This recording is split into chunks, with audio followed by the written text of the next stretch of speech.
Hi, everybody, and welcome back to the podcast. For those of you that are watching, you can see that the iconic Michael Webb has returned into the studio. For those of you listening, that's right. He has come back to talk through a part two, if you will, of psychological games that partners play. So, Michael, thank you for coming back. When does the book tour start? Are you going on The View? Are you going to be with Mel Robbins anytime soon? Because I know that our Psychological Games podcast just unhooked the trailer for your fame and stardom, right? Oh, my. So, I think I'm going to stay in the Bush Leagues for now. I'm good here.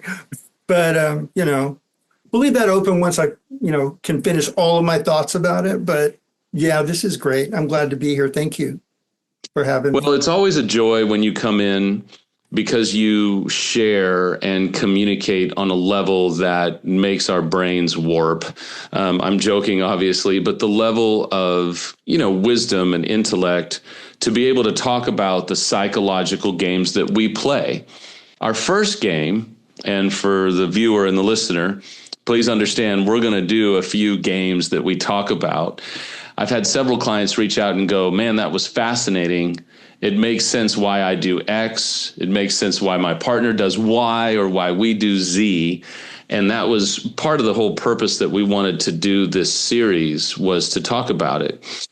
But as a quick review, this is kind of the backdrop that our discussion lies upon, is when there is a truth or a reality that needs to be addressed, but we don't want to face it, or we aren't aware of it due to psychological defenses, we act out the issue. So as a quick review, what are psychological defenses?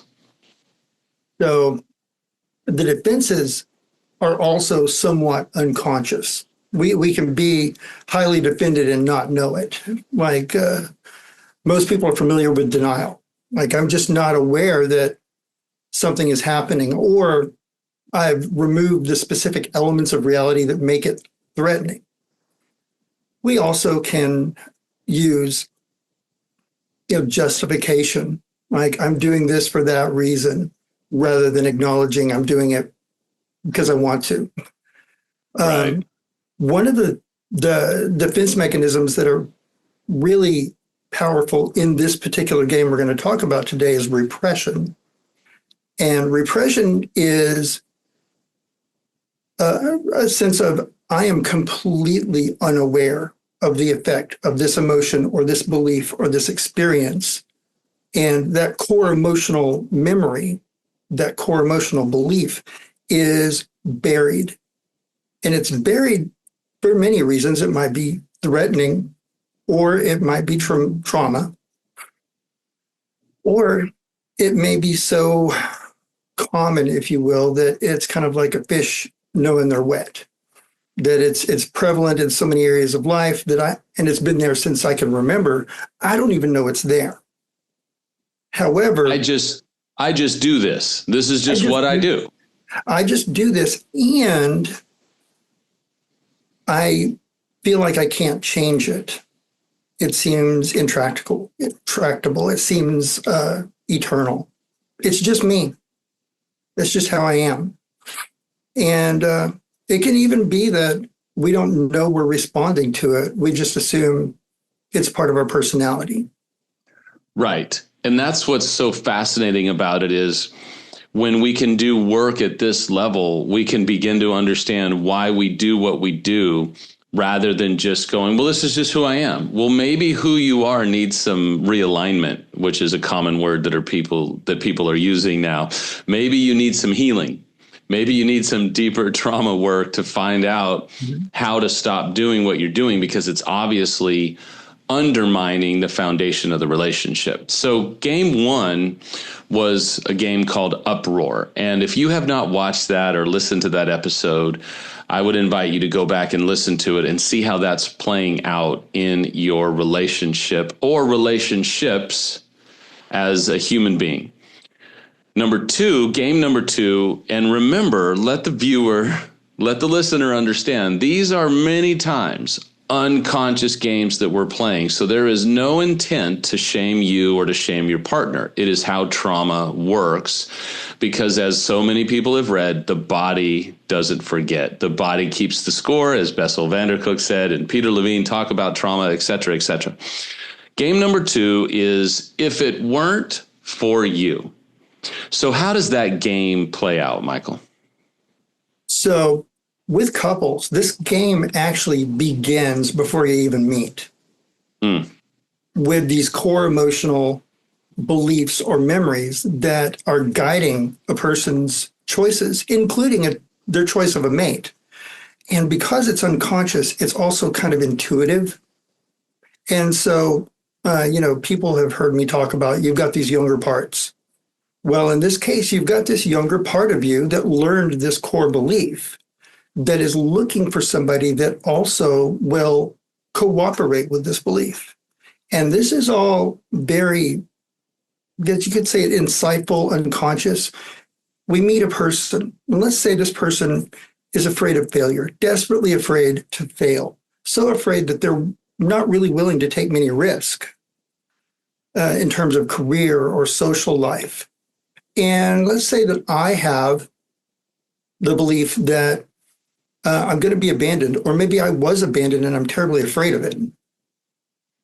So this game begins when I look at this person and I'm like, they need protection. And if I protect them, they won't leave me. And if they don't leave me, I don't feel abandoned. And that person looks at me and goes, wow, he ain't going anywhere. Right. I've got him. He's afraid of abandonment. And all of this has occurred on an unconscious level. It's a level of attraction and compatibility that we don't really think about. And so both parties are unaware of a truth about themselves.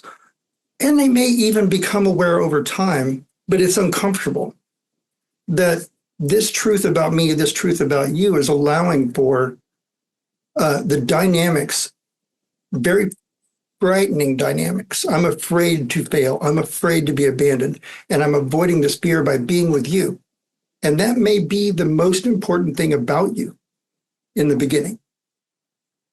So when you think, I'm sorry. Oh, no, go ahead. Well, okay, so that gets into then you go, okay, well, what's the purpose of this game? Knowing that this is mostly unconscious, what would the purpose of this game be that we're playing? So the purpose is to protect me or protect the player from dealing with this seemingly eternal, intractable truth that I will fail. I'm not just afraid of failing, I will fail.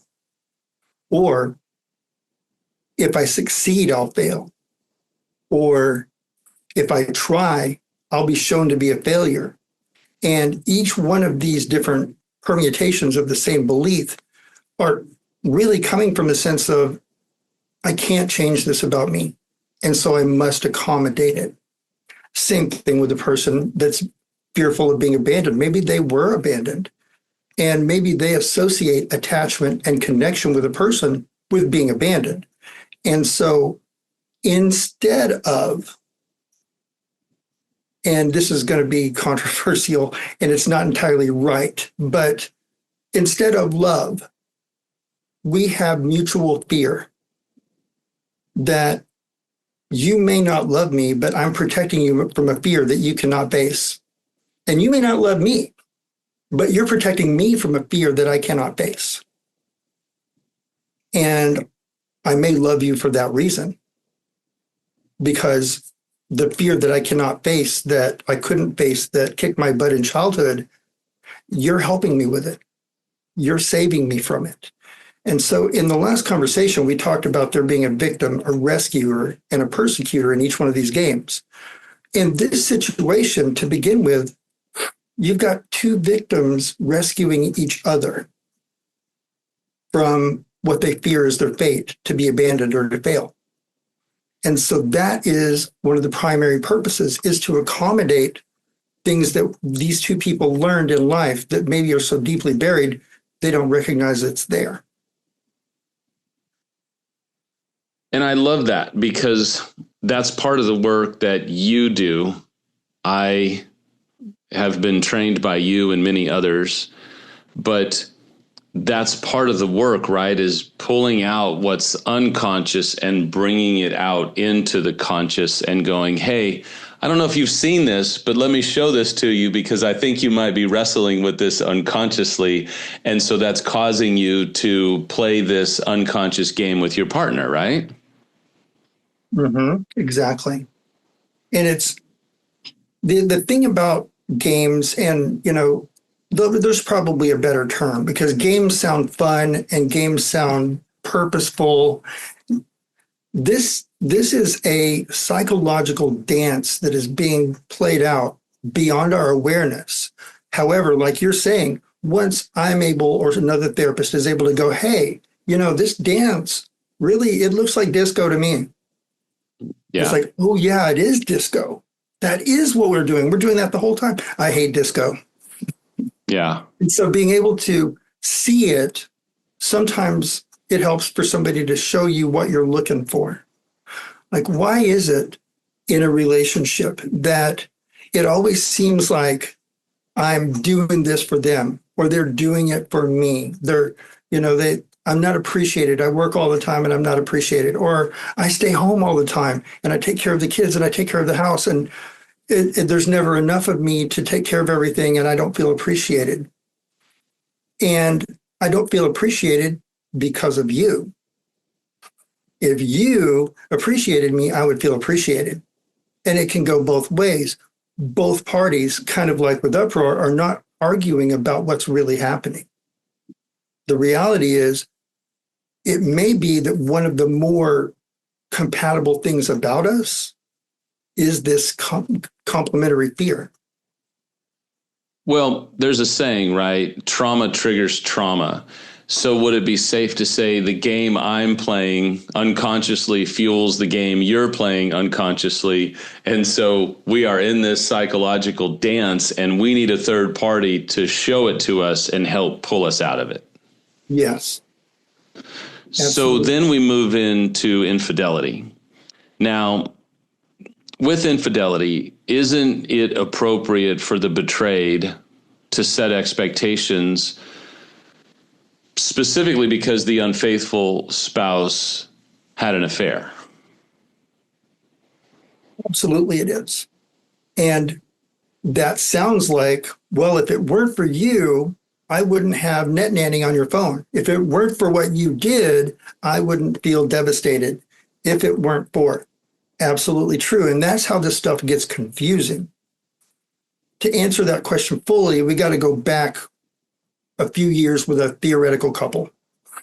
They get together for this reason, this mutual fear that they're going to save each other from. And they do.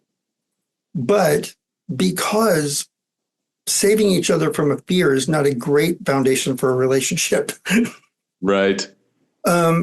The idea of I'm doing this because of them comes up. For example, maybe the person who's chosen to stay home is like, I would go to college. I wanted to go to college. I wanted to be an architect. But then we got together and then we had a baby and he was making more money or she was making more money. So now I'm at home and it's my spouse's fault because if they had allowed me to go to college, then I would have other opportunities. I don't want to start the workforce at the bottom. Meanwhile, the other party that's going to work might be saying, if it hadn't been for the fact that we have these kids and we're both so busy, I get home, we try to spend time together, but he/she is always tired and I'm always tired. I really don't feel appreciated for what I'm doing. And beyond that, I feel kind of trapped because, my partner, didn't go to college and really doesn't have any job opportunities. And then we have these kids. And I feel like I'm obligated to be in this marriage. And that's why I started having the affair. Because I wanted something that I was doing just for me. And mind you, I'm just pulling this out of thin air. Sure. And then we get caught. Well, if the idea is above board that I want to stay in this marriage, I do not want divorce. I realize that I made a terrible mistake here. I realize I got to work on why I made the mistake. And in the meantime, I want to do things to rebuild trust. So yes, transparency and boundaries and being more interested in how I can help you feel safe, as well as being somewhat contrite about things and expressing my guilt, expressing my sadness, and maybe expressing my frustration that I have felt trapped. And if the other party can also say, I felt trapped too, and here's what, if you hadn't, talked me into not going to college, and then it gets into that. But the difference here is the legitimate boundaries and expectations that are placed there are all above board, and we know why we did it. There's no ulterior reason. There's no unconscious reason. However, the reason for that tendency to blame each other for how we feel or for what we're doing or for feeling trapped, that is what is set up in If It Weren't For You. And it makes perfect sense, like trauma does, that if I am triggered to feel my trauma, I'm going to project it onto whoever is there and whatever is happening. So if this feeling of, if it weren't for you, I'd have a college education. Well, if it weren't for you, I'd have more money and I would feel more fulfilled in my life. It makes sense if it weren't for you, I would have dealt with my abandonment fear. Right.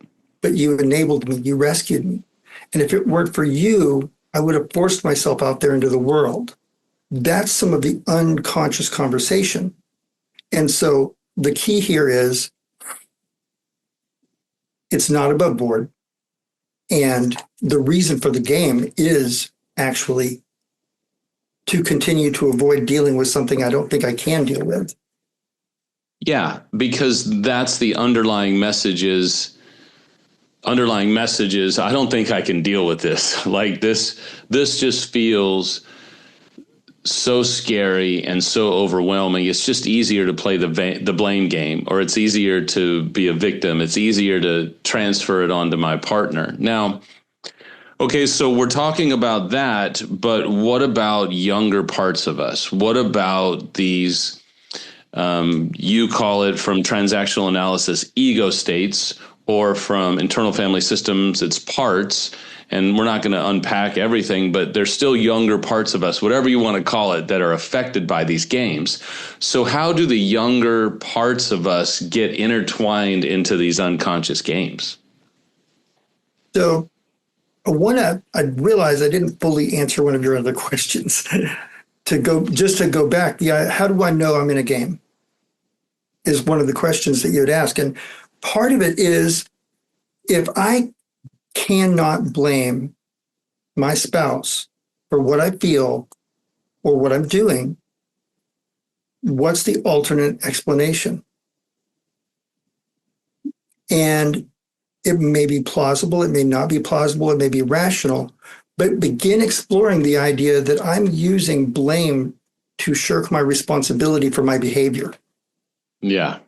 And my decisions. And if I'm doing this because you did that, I am not acknowledging that I'm making a decision to do what I'm doing. And I'm offloading my personal responsibility, but I'm using an unconscious game to do that, right? Yes. And I may not well know that I'm doing it. Right. And that's the thing. We're not making excuses for an unfaithful's behavior or for a betrayed's behavior. We're trying to go underneath, below the line, if you will, into the unconscious and find out that maybe your spouse is not just trying to be an SOB. Maybe they're actually caught in a game that the right therapist or coach who knows what they're doing can actually help them see how they are creating this dynamic? Because oftentimes, but not always, but oftentimes, would you agree that it's usually influenced by younger parts or childhood trauma or unresolved childhood wounding that's going on?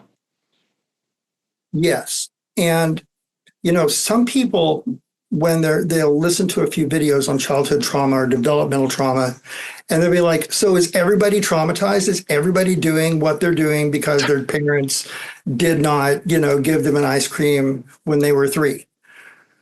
No, that's not the case. Right.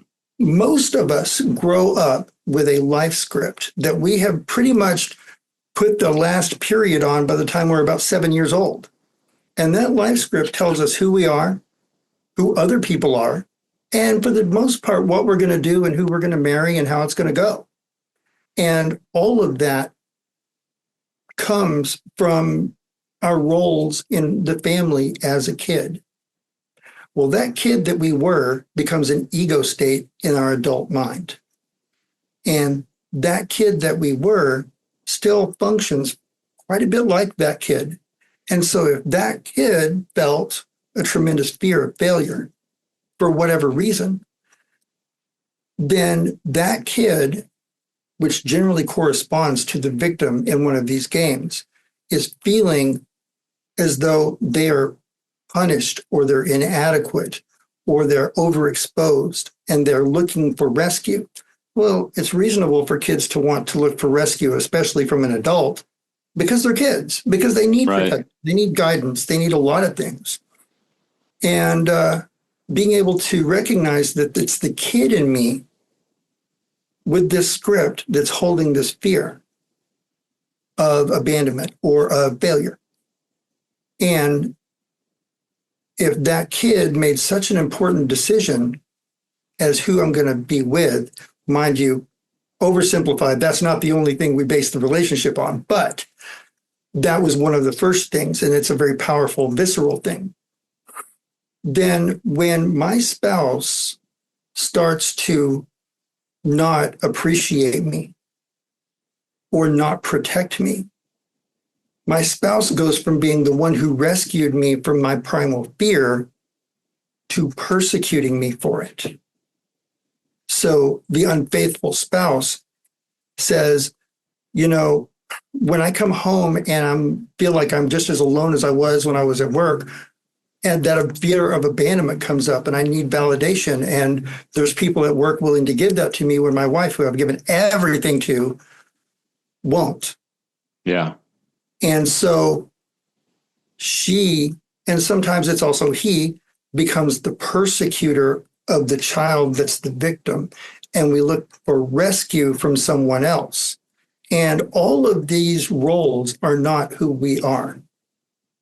And the scripted emotions that come from it they're valid in the sense that we feel them, but they generally misdirect us from the goal or the actual problem. Because they are, as a therapist you and I know, Amanda Esproni would say, maladaptive coping mechanisms or survival tactics, right? Yes. And so how this works is if you've got two people who've rescued each other in this way, but then one of them becomes unappreciative or demanding, or one of them has an affair and is unfaithful, that is a switch from the rescuer, the person that saved me from this fear, has now become my persecutor and I'm trapped. And it is these switches of ego state that correspond with roles in this, what's called a drama triangle. So the kid who's being victimized by the world, by their parents, by their inner parent, is now being victimized by the persecutor that has betrayed them for whatever reason. And that switch of ego state from child to, in this case, it would be critical parent. That switch of ego state leads people to have this sinking feeling like, I just got caught. I'm played. I am in trouble because the world has just fallen out from under my feet. And this type of feeling of betrayal or this switch from one ego state to another, it doesn't have to involve infidelity. It can, but it can also involve just disconnection emotionally. Yeah.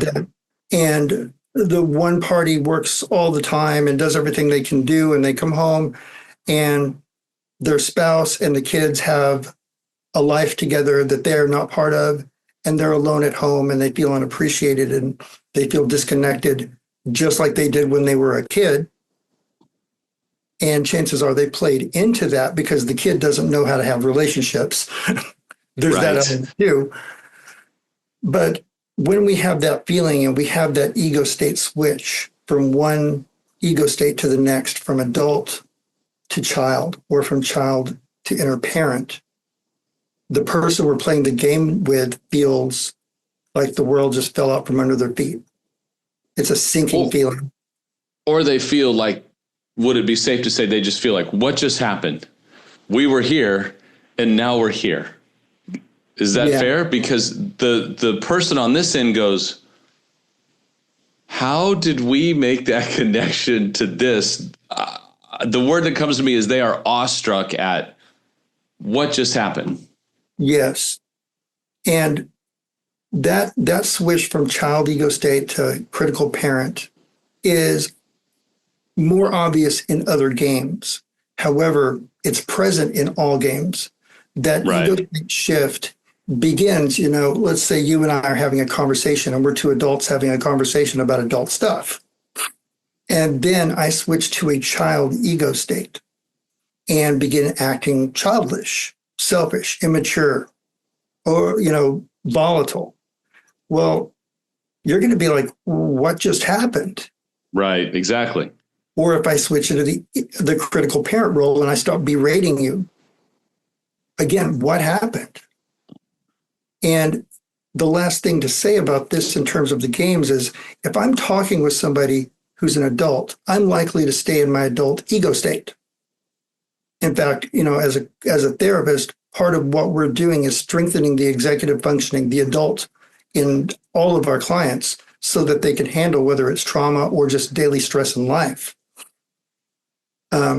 But if I switch to my critical parent, you're going to intuitively want to become the kid because they're complementary roles. And if you're the kid, I may very well want to be the parent. And we can switch like this without really noticing we did it. That's the unconscious part. Mm-hmm. And we are just, I call it, we're just off to the races. And so as we kind of land the plane, then what can be done to get out of this game? So if a couple is listening or a partner spouse is listening and they're like, dude, this you just described last night or, this morning or what have you, how can they get out of the game in a compassionate, understanding, and authentic way? Because we know that this is mostly unconscious. How can they get out of the game? So frequently it begins with communication with your spouse where, hey, I am acting like I'm feeling angry at you, but I'm really scared. And I'm scared because I'm feeling neglected. I'm feeling like you don't care. And it's an opportunity from an adult perspective where I'm expressing and reporting what I feel for my spouse to come at an adult perspective and go, I've been feeling X, Y, and Z. Now we're sharing emotions about the present. And we can begin to get into where are these emotions coming from? I wasn't intentionally trying to make you feel that. Oh, I wasn't intentionally trying to make you feel this.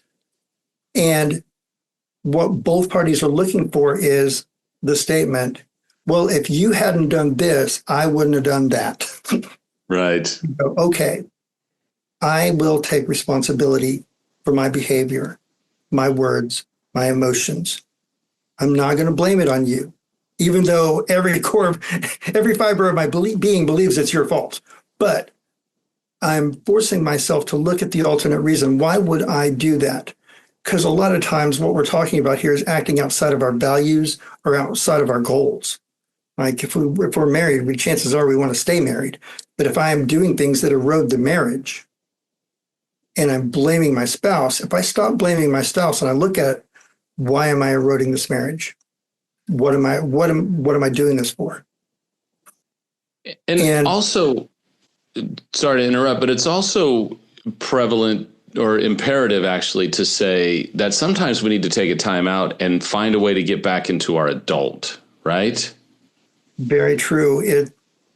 Especially if we know, like whenever I work with people, one of the things I want them to be able to do is attune to their different ego states. So Yeah. I know when I am being the critical parent to my spouse, and I can go, whoa, okay, hang on, let me take a time out. And one of the questions, and like the if it weren't for you game, like I say, it's something that we're set up to play because we have a significant fear we're trying to avoid. And so if arguments are happening of this type, the thing to look for is what fear am I really trying to avoid facing? It's not what you said yesterday. It's not what you did last night. It's probably not finances. It's probably not extended family. This is a fear. If our arguments are of this type, if they follow this pattern, then you can look for what is the core of my fear that I'm avoiding by blaming my spouse. And go ahead.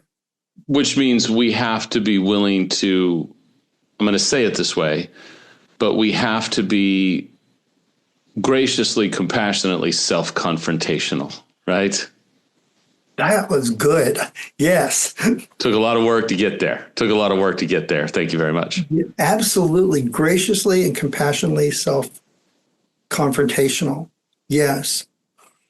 And a couple of things I'll add in here is one of the big losses whenever we get into extended conflict with a family, with our spouse, is we lose that mirror of how we're acting that we can trust.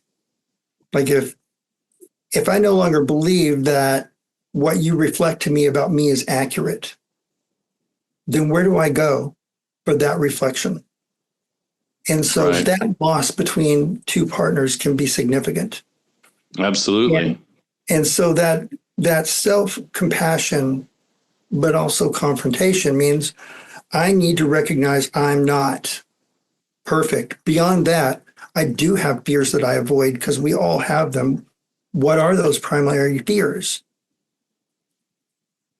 So there's that element of it.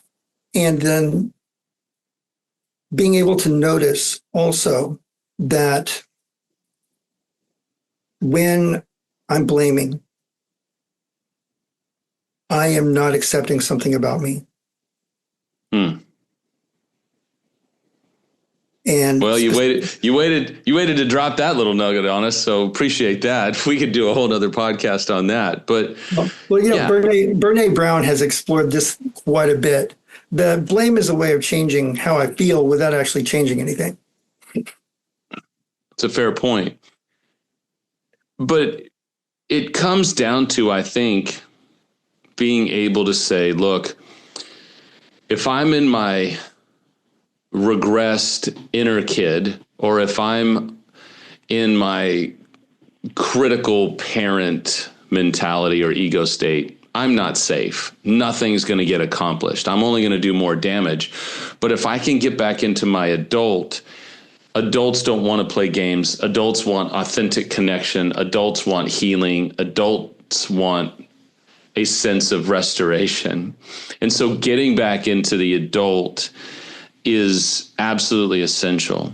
So as we have had all of our brains kind of like had to work really hard, because this is so below the fold. This is so into the unconscious. And my hope is that those of you watching and listening might be able to grab hold of this and go, Maybe what's happening in my partner, maybe what's happening in me is both unconscious and something I'm unaware of. Maybe my inner kid or my critical parent is kind of bouncing around here, and it needs deeper reflection. So, Michael, if they want to get in touch with you, if they want to do some deeper work, how do they find you? You can look me up on Psychology Today under Michael Webb Therapist, Keller, Texas, or Flower Mound, Texas. And then just send me a text or an email, and I'll get back with you. And if I can help in any way, please reach out. Contrary to popular opinion, we are doing what we're doing because coaching or therapy is a calling. It's something that we take great pride in doing. We love doing this because I can basically tell you that on behalf of Michael and myself, if it wasn't for people who reached back and led us out of darkness, we wouldn't be where we are. So maybe we're the people to help lead you. Maybe we are the people that help you find somebody that can lead you out of darkness. Maybe Michael is someone that can go deeper into the unconscious and finally help you find freedom. And maybe if you find freedom, your relationship might find freedom. If you need me, you can reach out to samshealingpodcast@gmail.com or leave a comment. I'd love for you to subscribe and follow. If I can help in any way, by all means, please reach out. And once again, we'll see you next time on the podcast.